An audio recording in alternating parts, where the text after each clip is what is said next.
Hello mga ka-haters! Good morning, good morning, good morning, good morning! My God! Ayan, kagigising ko lang talaga. Tapos ito, nagvo-vlog na din ako para naman din mailabas ko talaga yung...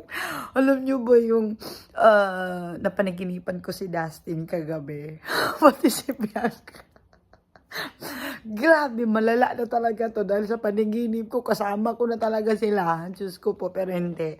Kasi 'di ba, Saturday ngayon, eviction na. Yes, eviction night na. No, parang ay kinakabahan talaga ako para sa ating at sa ating Rusty. Yes, Ralph at saka Dustin. Sana naman ay hindi sila yung doon na lalabas ngayong araw na to or mamaya. Diyos ko po, parang maiiyak na ako. Alam niyo yan, pero naniniwala pa rin ako na ang daming nagmamahal sa Rusty, ang daming nagmamahal kay Dustin. Yes, kahit man ang dami niyang bashers, ayan, pero kung ano man talaga din yung mangyari kasi hindi natin din alam, 'di ba?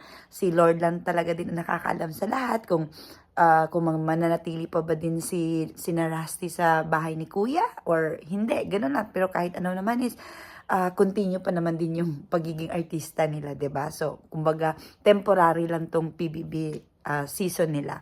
So, yun na nga.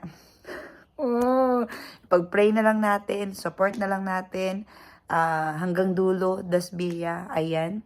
So, wala lang. Nag-vlog lang talaga ako kasi para din naman mailabas ko din talaga yung nararamdaman ko, diba? So, thank you so much guys. Please, support lang natin, kuwan tayo, BBS Rusty. Okay? So, Dasbia hanggang dulo. Support natin yung dalawa. Kahit anong mangyari, kahit ang daming bashers, huwag tayo magpapa-apekto sila. Basta tayo, sa kanila lang. Okay? So, yun lang. Ay, no. kaya pa yayatasin. So, ayan lang. So, eto lang muna ngayon, okay?